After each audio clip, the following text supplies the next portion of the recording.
It's funny you say that because just this past week, one of our distributors, I had somebody reach out to me on Instagram who works in the warehouse and says, I just wanted to tell you that we all had a good laugh today because we opened up a box and there was a paper inside that said 24 times mythical wieners, which of course is my dachshund quilt. You're listening to Fussy Cutters Club podcast, a show that gives you permission to cut into the good fabric so you can make quilts you love. And now your host, who believes it's not a crime to love using novelty fabrics, Ange Wilson.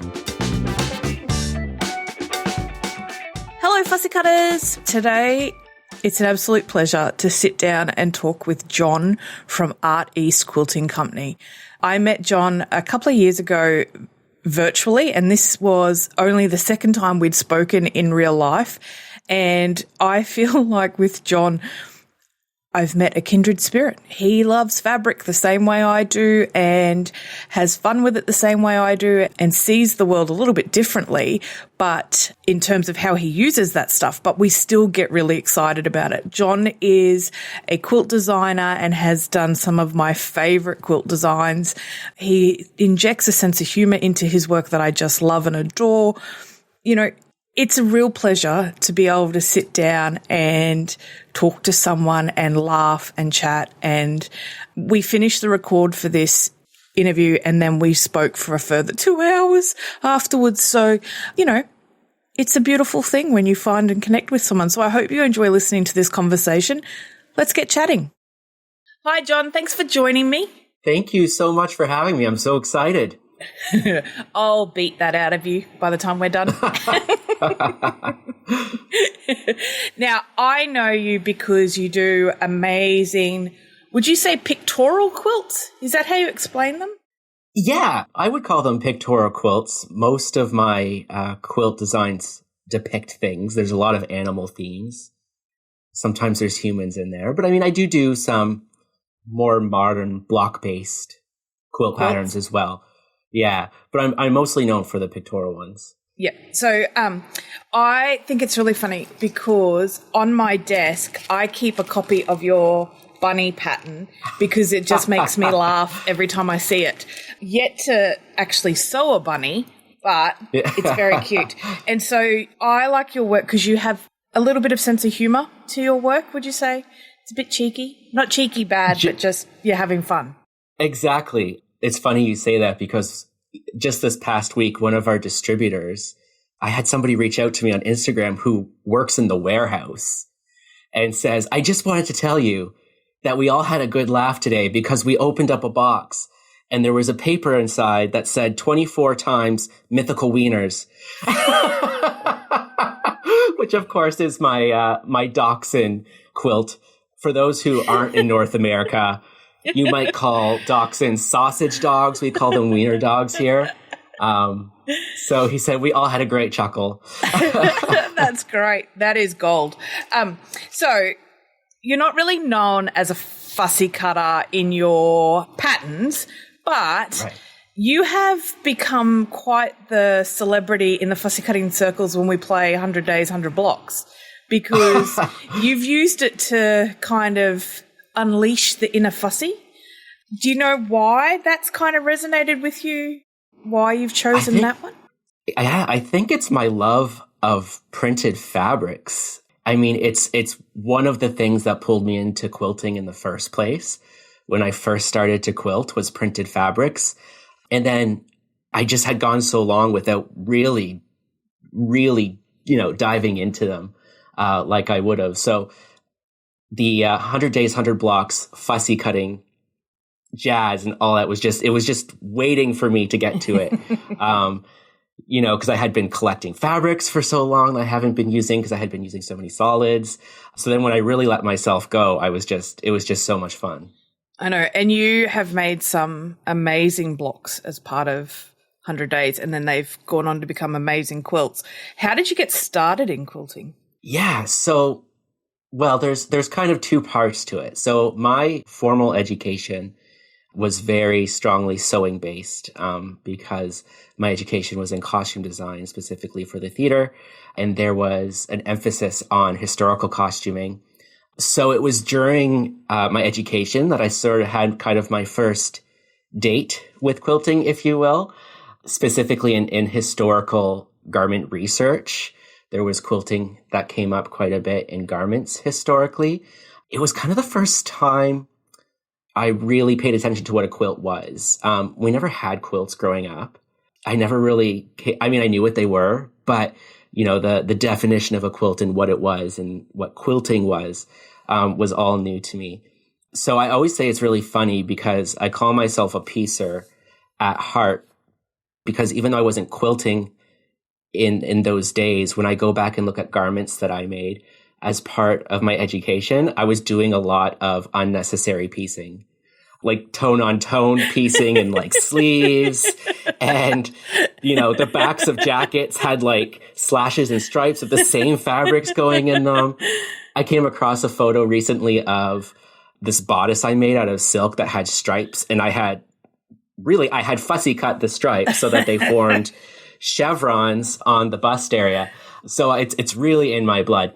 But it wasn't until about almost 10 years after I graduated that I found quilting, because I kind of had gone away from sewing for a while because I had gotten, the job that that was paying the bills. I was in sales for quite a while, but I really wasn't enjoying what I was doing. And I said to myself, I just need to do something creative. And I thought, oh, well, how hard can quilting be? Let's make a quilt.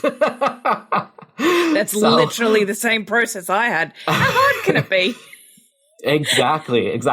So when I look back on my first quilt, I'm looking at it and I'm like, oh, that was not a beginner quilt. Like one of the third quilts I attempted was a farmer's wife. And like the first sew along I ever ran was for farmer's wife. And I'm like, I had all of 2 years sewing experience. I had limited experience with the quilting community. I had no clue what I was going to do. And we ran farmer's wife with Fat Quarter Shop. And there were 8,000 people in the Facebook group by the second day. And I was like, oh my gosh. See, well, I had the benefit of having come from the sewing background, where I was pretty thoroughly judged on my accuracy in stitching. So it kind of lent really well to quilting because I kind of had that those eyes still on me subconsciously, I guess, that my stitching had to be perfect. But it doesn't, right? It doesn't. I wish I would have told myself that in the beginning. I can't tell you how many times I would rip things out and stitch them again. Because when I was in school, if you veered from the line of stitching, you literally lost marks. Yeah. On certain things. So once I realized that this is sewing for fun now, that really changed things. I have a 3 unpick rule, and 3 strikes and you're out. So if I unpick it 3 times and it doesn't work by the 3rd time, that's how she lives. It's not. That's how the fabric wants to be. So I just leave it. So costume designing, I have a lot of questions about that now. Do you watch historical period stuff like Bridgerton and the Gilded Age and stuff like that? So I do. I've watched Bridgerton. I haven't watched the Gilded Age. They're not as fun for me to watch because I'm constantly in my head picking apart historical details. I mean, not everything has to be historically accurate. You can veer from historical accuracy, and a lot of times it helps tell the story. Bridgerton's really famous for that. But I mean, listen, they're beautiful. The costumes are beautiful, but I remember the first season of Bridgerton, there's one specific character whose silhouette was like straight 1940s Christian Dior, not 1820s. And it bothered me so much. It completely took me out of it every time I saw the character. But I mean, they do the job. So my favorite is the Gilded Age. And as a fussy cutter, the costume designers in the Gilded Age, I think, are some of the best fussy cutters I've seen in any sort of production anywhere, because they pattern match across the seams in a lot of those big dresses.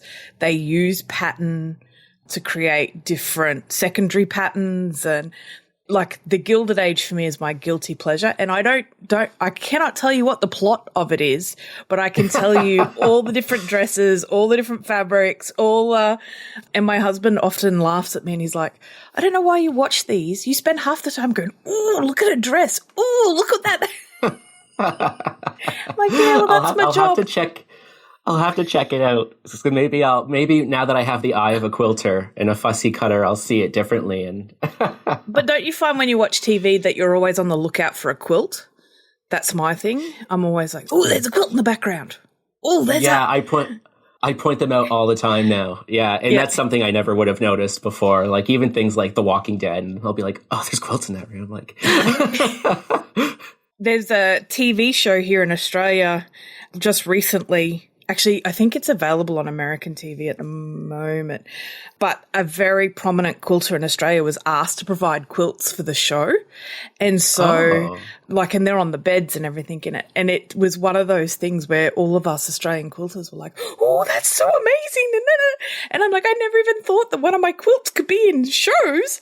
And even like we went to Disneyland and I was like, oh, there's quilts on the ship that floats around in the middle of Disneyland. There's quilts on the crew beds, and there's a shop in Pooh Corner that has old sewing machines and quilt tops hanging up in it. And I'm like, even Disney loves quilts. But yes, we digress. So you make pictorial quilts primarily, but you have this deep love of fussy cutting. Yeah. Can you tell me, and this is a horrible question to ask, do you have a favourite child? Like to date, do you have a favourite quilt pattern that you've done?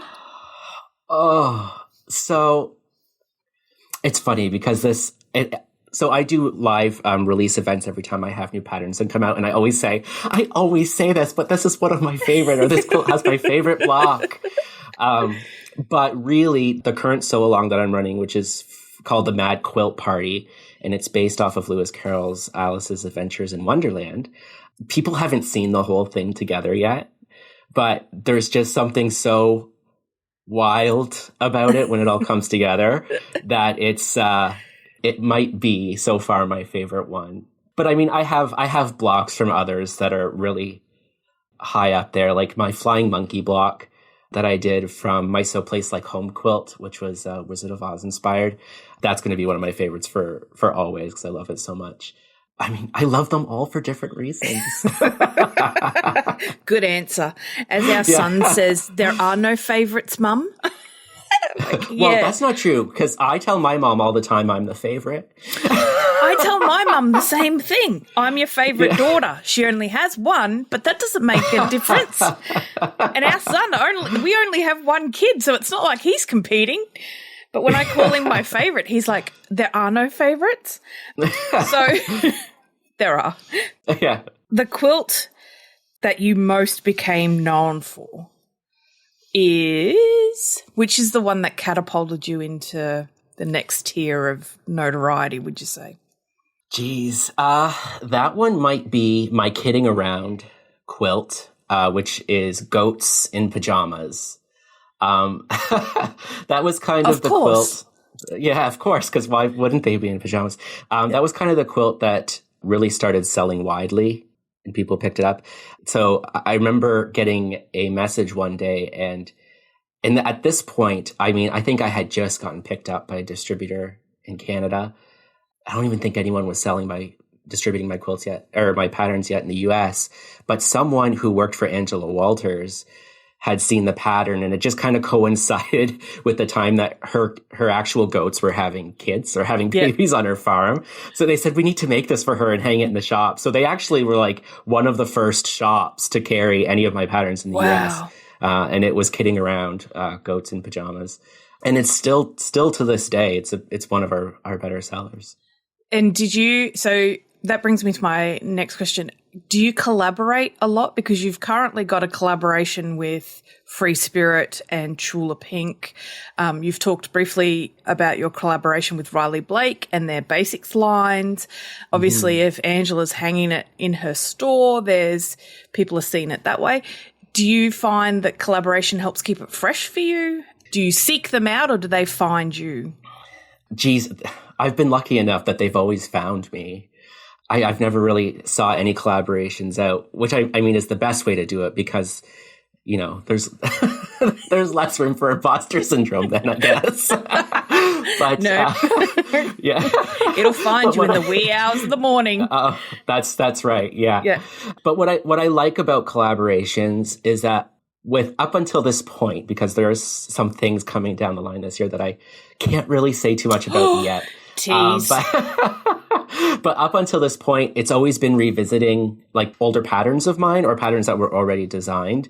Yep. And revisiting them is something I always love the opportunity to do because the way that I've kind of set up my business and how I release patterns, I don't often get to do that. So it kind of really gives me an excuse to go and revisit them. And then, of course, Chula Pink, I've always been a fan of her fabrics. So being able to reimagine my quilts using her fabrics is really fun because I always kind of design with solids in mind for my pictorial quilts. So then seeing everything again, you know, with in print bright fabrics are really great. And it's really made me look at fabrics differently and blenders differently specifically. Because without really being, I'm not going to say forced because I wasn't forced to do it. It was a pleasure to do. No, don't make me. Yeah. But kind of being put in that place where, you know, I really needed to make them work made me realize that, oh, these can work for most of my patterns that I've done. So it's funny because I've been going through now and offering kits of my old patterns, but in Chula Pink fabrics now. And people, I think, have really been enjoying that. So I know I have. Yeah, it's amazing how much prints can change the feel of a quilt between the solids to the prints and the difference and the emphasis on different parts of a quilt through the use of those prints versus solids. And I guess that brings me to my next question. You have a very set release cycle. I mean, that's what I think looking on. There's a very set methodical pattern to your release cycle. Do you sew all of your quilts? Or do you have do. So you don't have a stunt sewist? I don't have a stunt sewist. I always joke that I'm going to teach my two dachshunds to sew, make them earn their keep. No, I do. I sew all of them. One of my favorite parts of designing is that first time you make the quilt and see it come to life in fabric. So very selfishly, I don't think I would ever give that part up. There's so many more parts I would give up before that one.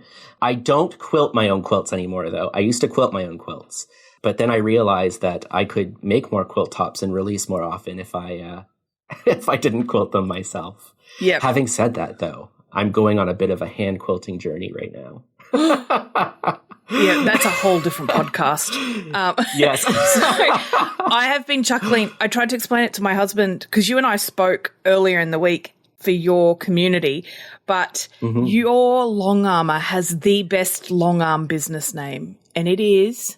It is Lakeside Long Armor, Melissa McIntosh. Which, yes. I'm serious, there has to be a podcast where the Lakeside Long Armor is the serial killer and goes around stitching people up. And so I was trying to explain it to my husband. He's like, I think you've been in that studio by yourself a little too long.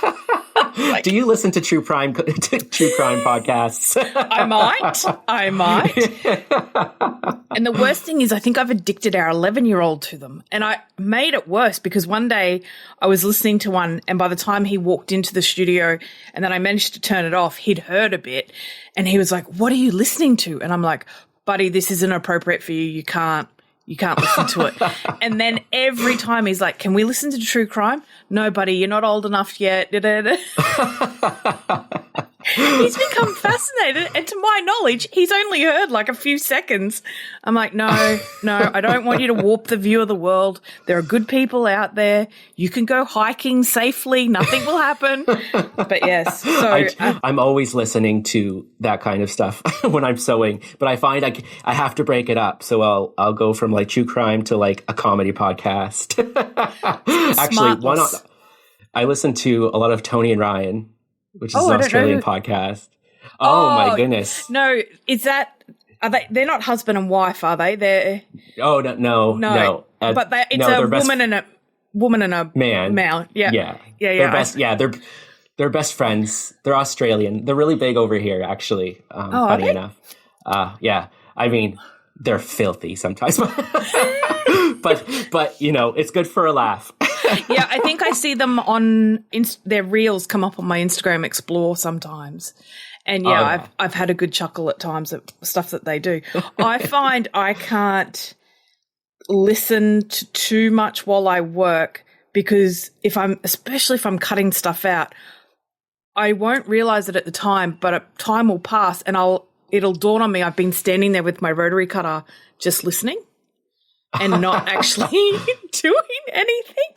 And so a lot of the time I listen to music while we're in here, and then I only have to compensate for the dancing from the cutting table to the sewing machine and then to the ironing station. Which is probably more dangerous. Yeah.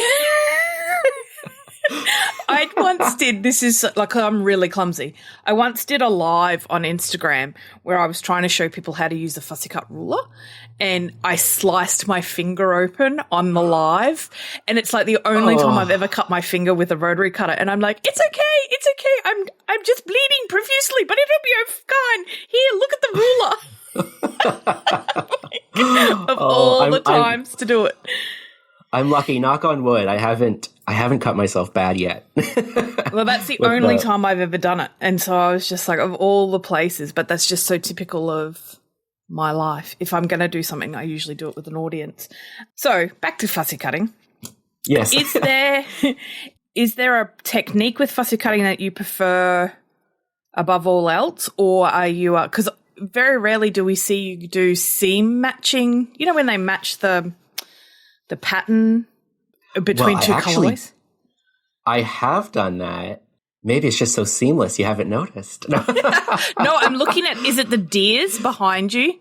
So the deers, there are deers done like that. It's not this deer. Yeah. There's another deer. I know people can't see what we're looking at right now, but I'll have be photos. Sure to send those photos. Yeah. Yeah. But this block here that you can see with the queen's head and the ladybugs. Yep. So it looks like she's interjected into the fabric because I've matched those ladybugs perfectly. So it looks like the fabric just continues in the motif. Yep. So I do like, and actually up here too, even though it doesn't look it, that's all matched. No, the arrow. Yeah. Yeah. Because when I was sitting down here, I was like, oh, has he done a flip and stitch? No. How would he do the back? Because it is matched. It is perfectly matched. As are the stripes in the arrow. Yeah. So I like to kind of extend my pieces so you don't really notice that it's fussy cut because you're just looking at the arrow, but that shape isn't interrupted. Yeah. So I do like the challenge of doing that. And here's one here. The little raccoon here is sliced in two colorways. In my defense, your head was blocking it. Yes, it was. I have a large head, so it was it was pretty much blocking the whole quilt. Big brain. But I do a lot of pattern matching with stripes in my regular work. Like sometimes they don't need to match, and then sometimes I really go for it. Like you can see up here, one of my blocks from. Yep. Okay, they're very cool pants. So for those of you who don't know what she's reacting to, it's the Mad Hatter block from my Mad Quilt Party quilt, and I don't know why I did this because the original pattern didn't call for him to have striped pants, but I thought, his pants would be so cool if they were like black and white striped, kind of Beetlejuice style. Yep. Oh, Beetlejuice. And I decided to do this live. Of course. In the community. Like, of course. So watch me try to match these black and white, unforgiving tent stripes live. see how many tries it takes me. Sure, I'm going to take the difficulty on this already 8 difficult to piece block, and I'm just going to ratchet it up to 11, and we're going to have some fun. No, but it's the impact, right? Because I am addicted at the moment to that black and white stripe, and it's so good. And it's the spacing on it's great. And what also I've discovered works really well, and this is very, very fabric specific, but a lot of my blocks will have cheeks. My human blocks will have little cheeks. And I've discovered that the peach color, which I think is called peach fuzz, which is the Tula Pink Solid, the color, background color, is very similar to the Neon Palm Lunar, which is the orange colorway. So those little cheeks, those little neon cheeks just fit perfectly, and the color matches in the back. So you end up with like these little rosy cheeks. Yeah. That might end up being my favorite part of that entire quilt once it's done. But it is the, there's something so satisfying about having because I don't use computers in my quilting. I very rarely mock up something past a basic colorway. I definitely don't mock up my fussy cutting. It's all, I have the idea in my head and then that's what I do. And there is something so satisfying when it comes off, and when it comes off in such a way that you weren't prepared for it to look the way that it does. Like it was just, and those cheeks are a really good example of it, because I did a similar thing with your Alice, and I fussy cut the black dot into Alice's cheek because I wanted Alice to look like a goth. Yeah. I did a mock-up of a goth Alice. Did you see that? No, I didn't. So I used Nightshade, Deja Vu, and I mocked up a goth version of her, and it was pretty good. I'll have send it to me. And one thing that you'll appreciate. So last year I did a collaboration with Free Spirit for Tula Pink's line, Besties, which had the bunnies in it, and they used my bunny pattern that you were showing. And for the eyes, for my characters, when I'm using Tula, I'll usually use her fairy flakes in black, so the ink. So there's like the black on black tone objects and things. So I'll often use those in the eyes. And when Tula featured that quilt on her channel, she pointed out that fussy cutting. She completes me. She completed the like that was like the icing on the cake. So now I will never not fussy cut characters' eyes from now on. And actually, it's really fun because in my Alice quilt, there's so many characters that are a little off their rocker, so you can really have fun with like the star pupils and like the pupils going in different directions and things like that. But it's a lot of fun. I know I don't want to get into a fangirl moment, but I struggle to think of another fabric designer who loves quilting the way that Tula loves seeing what people do with her fabrics. Yeah. I mean, at least that so openly expresses it. Yeah. Yeah. And so it's really addictive to see someone else get excited about stuff that you get excited about. And so, yes. And I think when you see that on a platform that she has, you kind of go, yeah, fussy cutting is amazing. Yeah, get into it. Yes. And I mean, Tuesdays with Tula is one of the best things that came out of the pandemic. I mean, listen, I would like to preface this by saying no designer, creator, or artist owes anyone a look at their process. Yeah. But she has been so generous with the look at her process and going through her fabrics and how she sees things working. It's just so much fun to watch. Yeah, and I think the thing that I've loved about it is up until the pandemic, a lot of that stuff, like she would talk about it freely if you went and saw a trunk show or saw her in person or at market or anything like that. And she was always really open about what she did, but that forced push to go to an online platform for sharing that information has just done so much for the quilting community, because it encouraged other people to embrace video live platforms, online shopping. There was such resistance to online shopping pre-pandemic, and now people are on board with it. It's helped other people connect and find new people. And that's what I'm really loving about the collaboration stuff that Free Spirit seems to be doing at the moment, is it's spotlighting people who you might not normally get to see their work. And so everyone's finding new people. So it is it's a really interesting way. Like, I wouldn't wish the pandemic on anyone, and it's been a really difficult time. But I think sometimes we focus on the negatives and we forget that there was some really good positives that came out of that experience. And so, and how do it forced everyone to slow down and kind of reevaluate, your life at that point. And I think that's why we saw so many people turn to craft, during that time. It's funny because when you look at the history of quilting, and we look at it now and we see the movement of, the end of the 19th century with the advent of all these new prints and ways of printing and dyes. And then we look at the resurgence in the 70s. I think we're going to look back at 2020, 30, 50 years from now, and that's going to be another moment in quilt history. During the first year of the pandemic, you couldn't get a sewing machine. They'd sold out. No. And you're like, if only it was like that every year.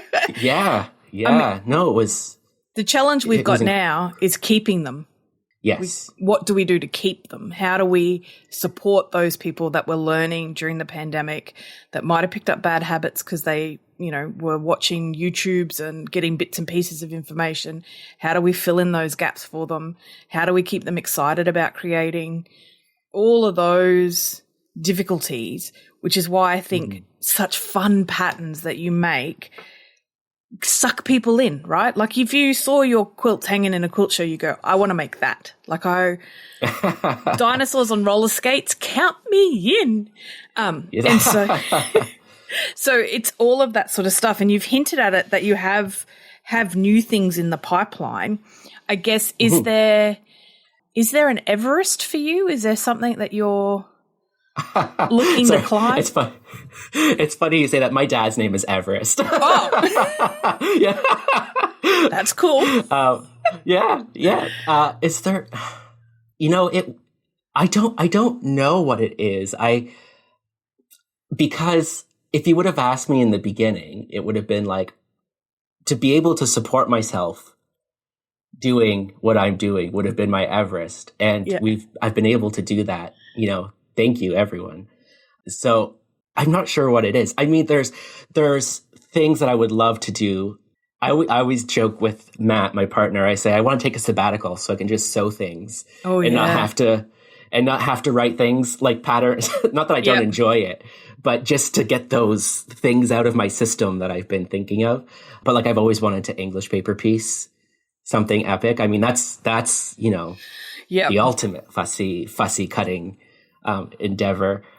Maybe I just need to make like a pouch or something. I'm pretty sure I've got the thing for you.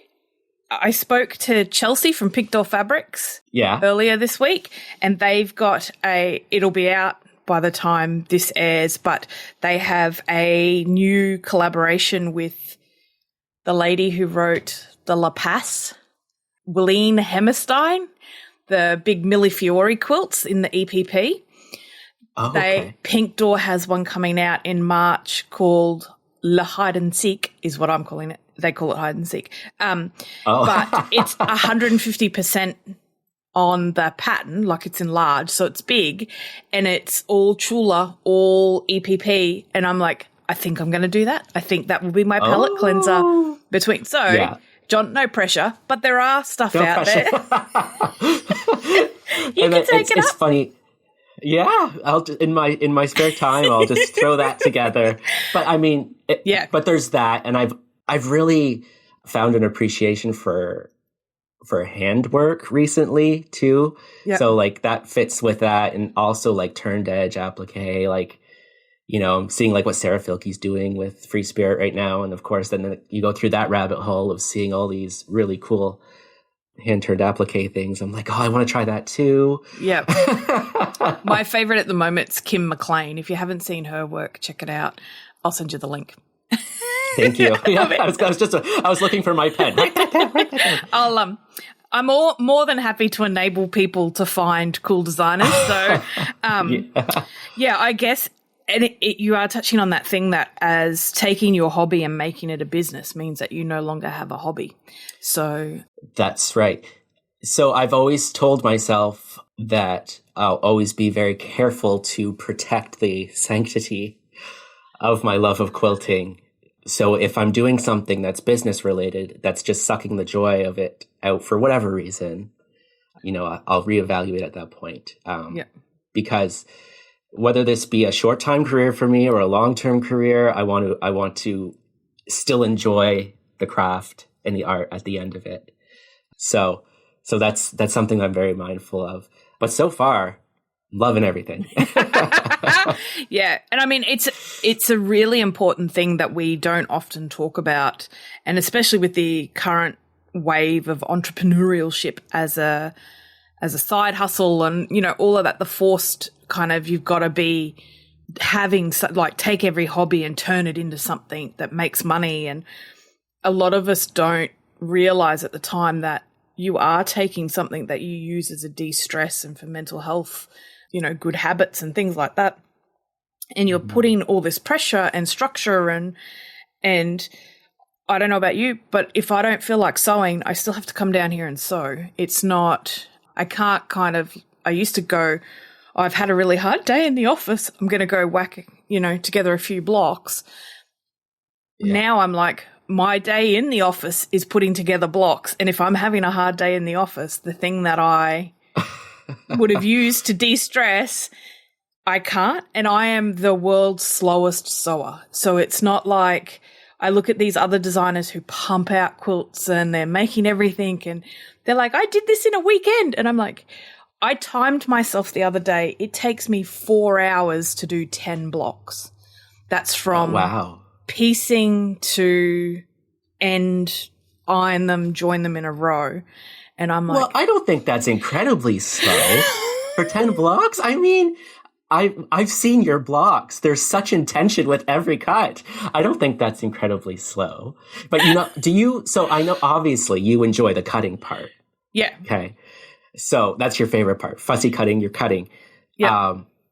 Do you like to prepare a bunch of blocks ahead of time, cut them all, and then sew them all at once? Because that's how I would do it too. Yeah. Yeah. Yeah. So I bought, the Riley Blake design boards. And I'll put a link in the show notes for people so that they can see them. I have a stack of about 20 of the 10-inch.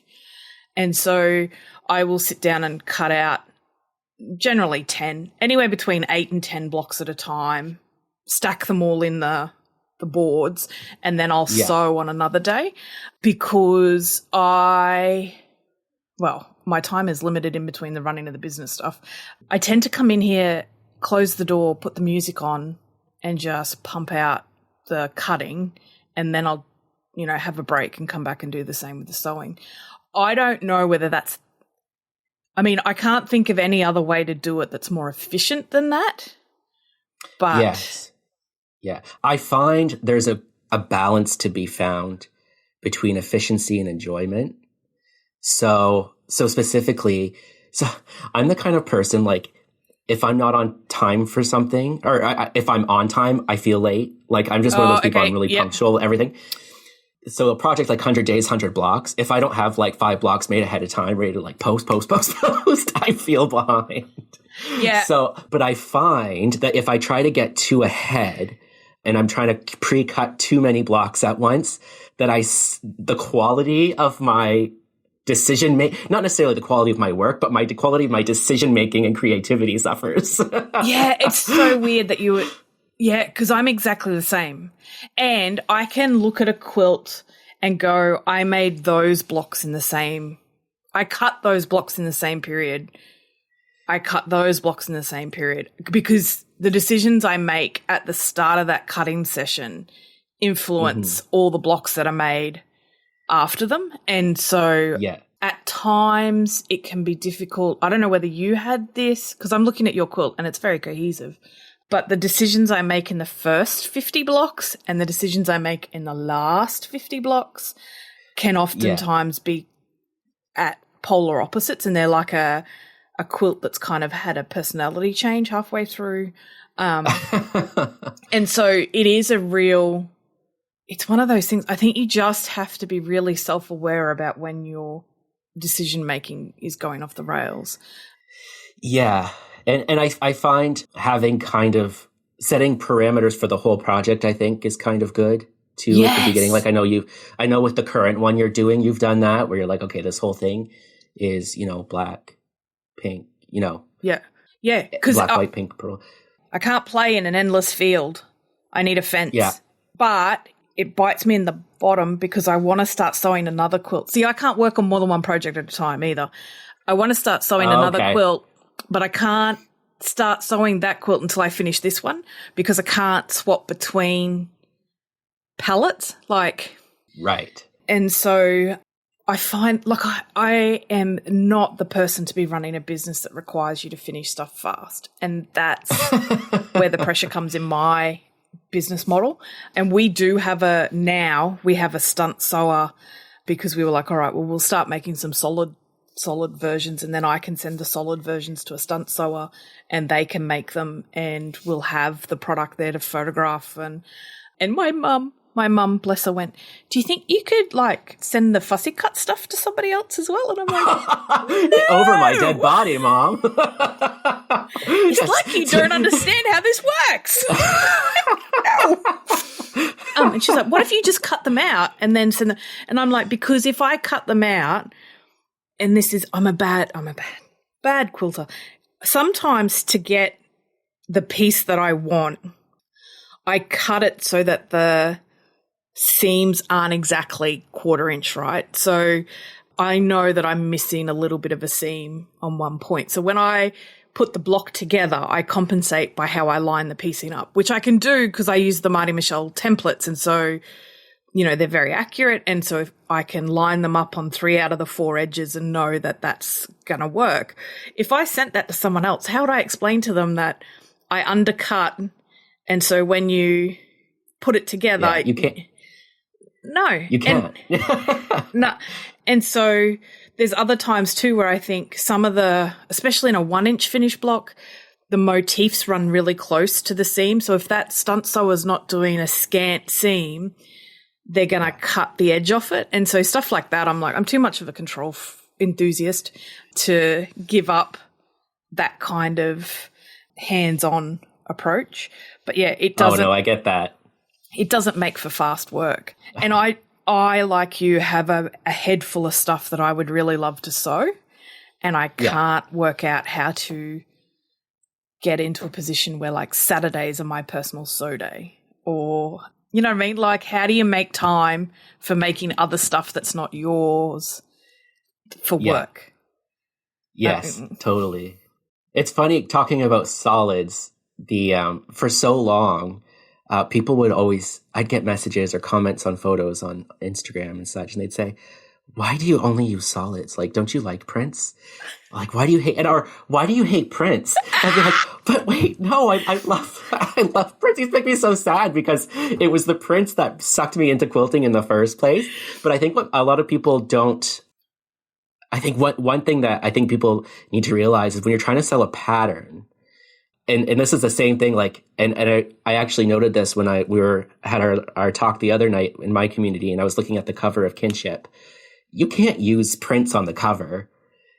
You lose, it almost distracts a little bit from the pattern, sometimes in a great way. Of course, that's why we use prints. But to sell the pattern, you need to make the pattern shine as much as you can.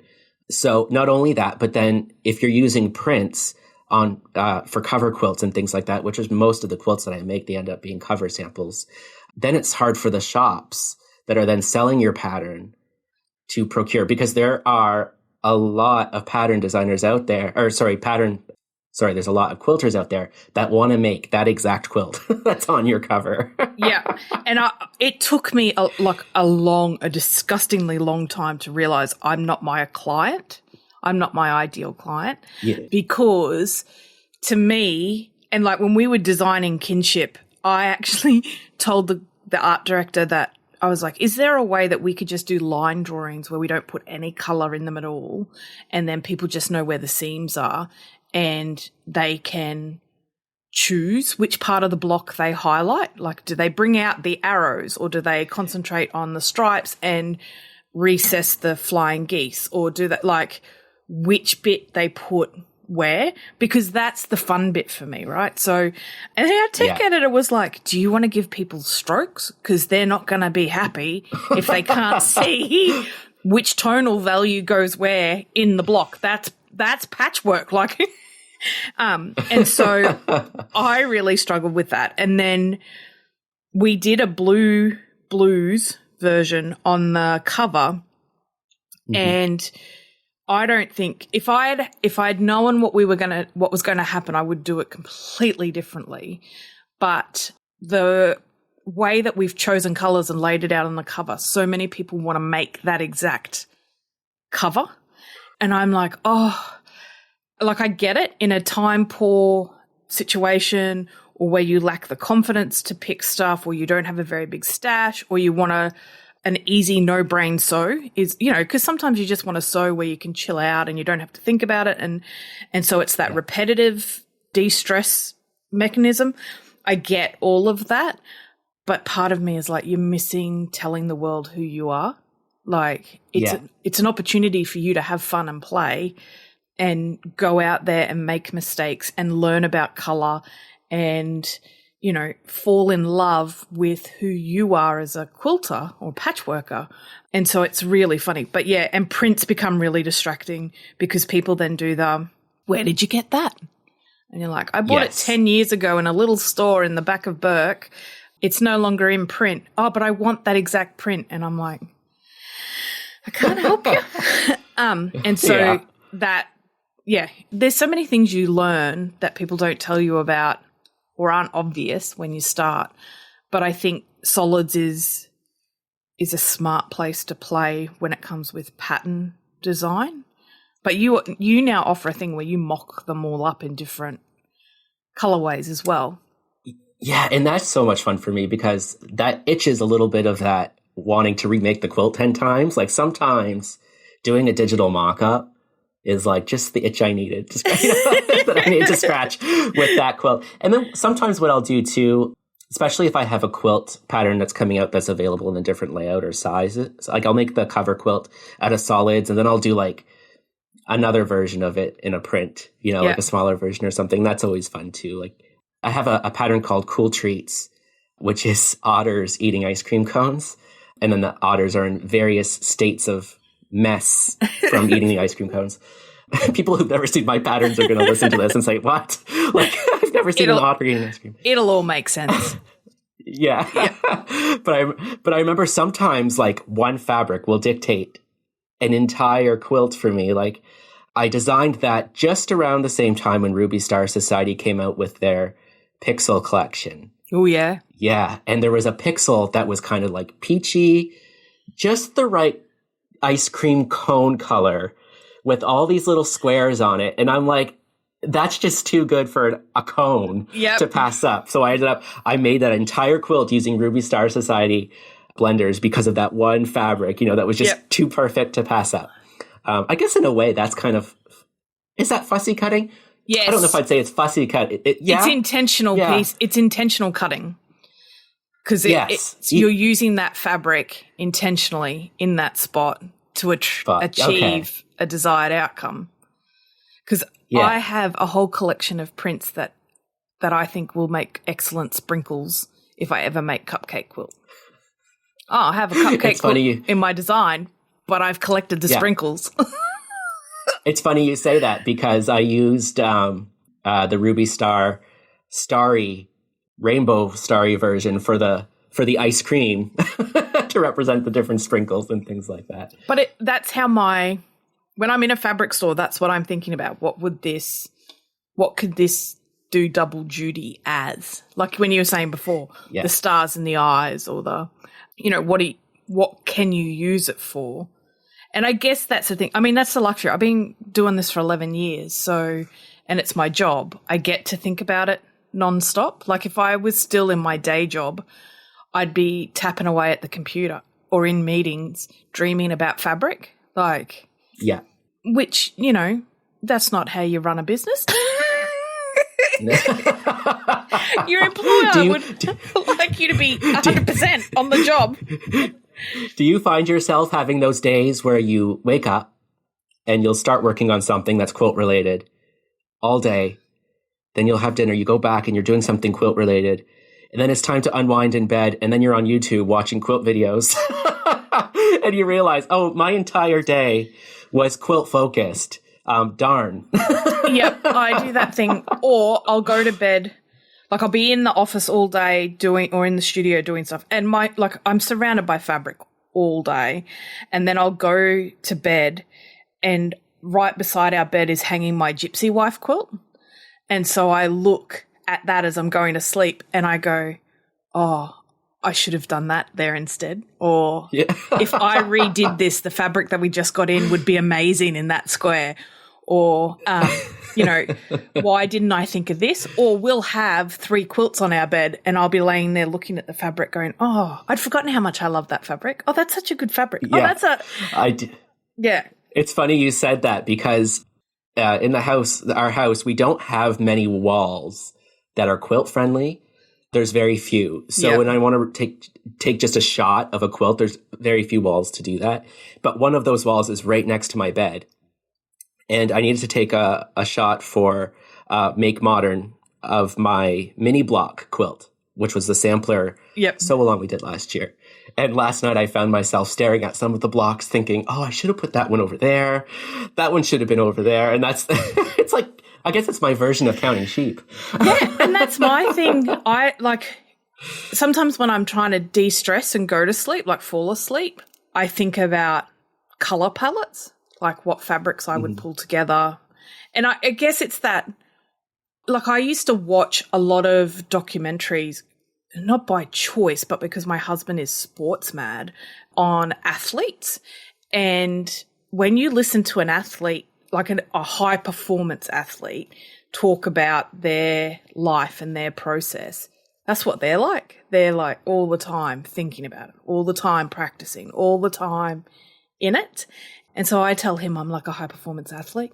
But then you read books like by Steve Jobs or Bill Gates or, presidents, Obama, like that's what they're thinking about all the time. That's the thing that gets them excited. That's the thing that they're passionate about. Whatever motivates them is that thing that they fixate on. And for me, and it sounds like for you, it's the fabric kind of side of things. Yeah. And so it is really, I think we're really fortunate to have found that passion in life, because there's so many people who don't have that enjoyment in their lives. And then I kind of go, it's my job to go spread that passion. Like, how do I encourage other people to fall in love with it, to embrace it, to try something new, because you never know what you're going to fall in love with, to not buy the fabric that they think they should buy, but buy the fabric they love. Like, yeah, there's heaps of fabrics in my collection where people have been with me when I've bought it and they're like, why are you buying that? And I'll be like, just you wait. You see what I do with this. And then I'll make something with them. They'll be like, I would never have seen that. And I'm like, uh-huh. Sometimes I'll see things, I can't remember where I saw it, but there was one fabric I saw on something of yours that you made. I was like, where did you get that? It was the nuns. Oh, I'll send you the some. Little nuns. Yeah. Oh my gosh, I would love that. Spoonflower, but I don't think they're on there anymore. It's Heidi Kinkenny. I'll send you the link. But I'll send you some. Okay. Because I've got something. Oh my gosh, that'd be awesome. Yeah. Because my mum went to an all-girls Catholic school, and so I grew up hearing these horrible tales of nuns. And when I saw it, I was like, sold. You are going into a quilt. But yeah, it is. But that's the thing, right? All of my quilts tell some sort of story, whether based in real life or made up in my head. there's something. But yeah, the nuns. Yeah, I need to incorporate that into something for my mother, because she had nuns in her family, and then she wanted to be a nun. Thank gosh she didn't. But we wouldn't be talking here today about fussy cutting. But she wanted to be a nun too. So I just find everything it's just hilarious to me. Yeah. I loved it. Yeah, no, and it's a really good print because it's not it's cartoonish. So there's that distance between it doesn't have a realism to it. So I feel like it's not sacrilegious to use it because it's a cartoon, and it's not a cartoon mocking nunneries. It's just nuns being happy nuns. Yeah. Happy nuns. But yeah, I mean, I think that's the joy in what we all get to do. Oh, totally. But yeah. There's one form of quilting that I haven't heard you talk about, and maybe it's just because I haven't heard it, that just screams fussy cutting. Now, have you ever made a cathedral window quilt? No.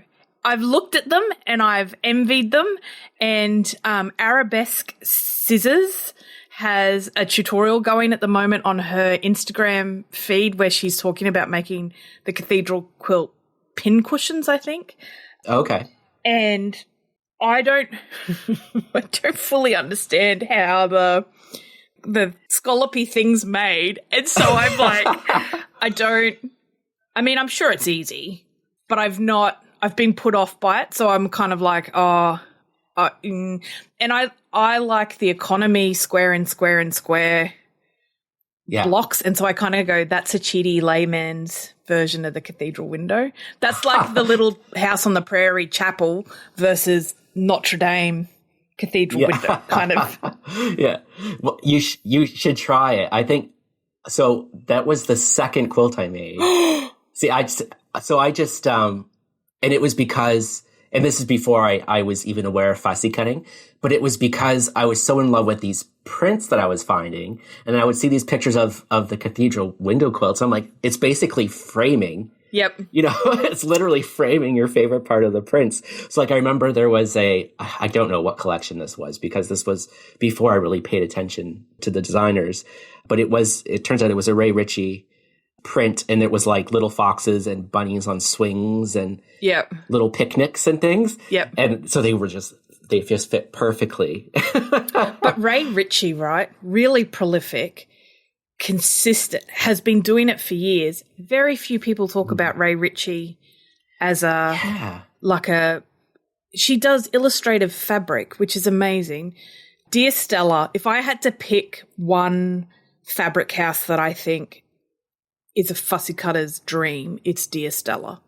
And in Australia, it's difficult to get a lot of Dear Stella. So if I fall in love with something, I tend to order it online in the US and get every Dear Stella print that store might have that I love in the one bundle. But yeah, Ray Ritchie, and she's on Etsy. You can buy her prints, her art prints as well. But she did a nautical collection. Yeah, that's what I was going to say. She does really great nauticals too. Yeah. Actually, I find Dear Stella puts out a lot of nautical collections. I know. I love it. I find.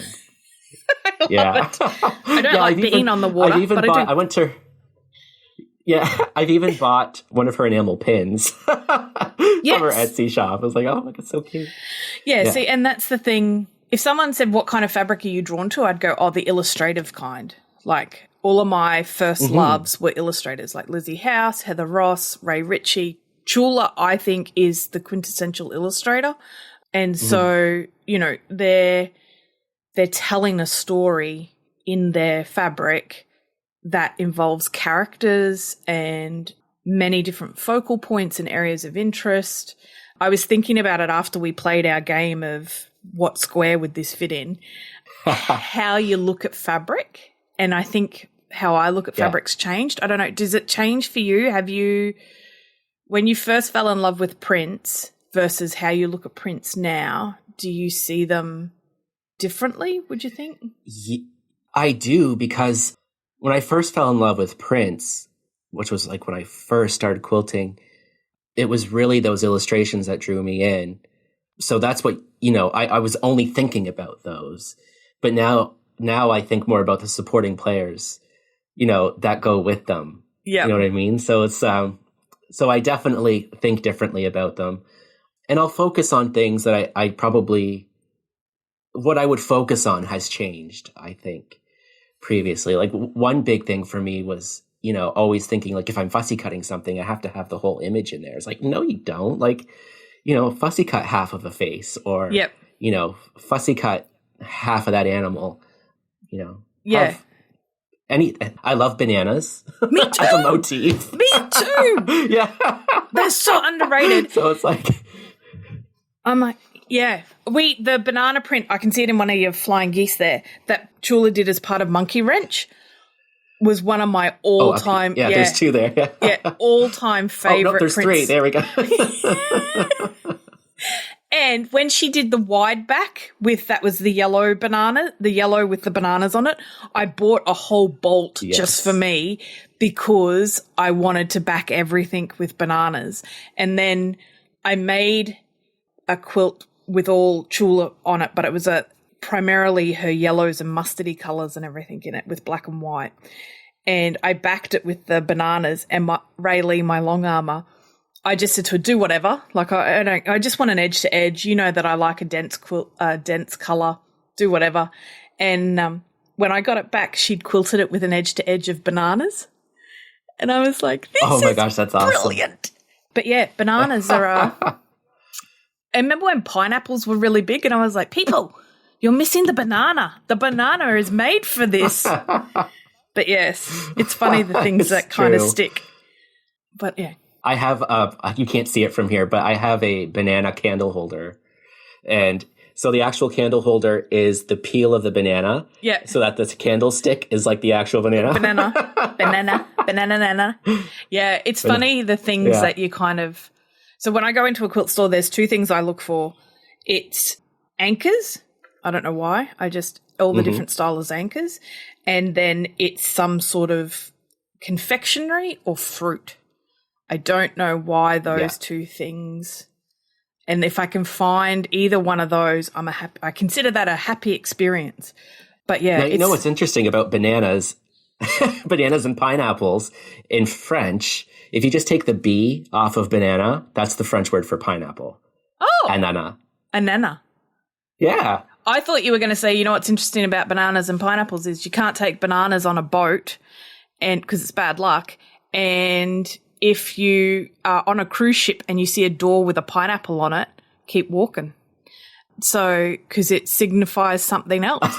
And I'm like, that's the nautical connection for me.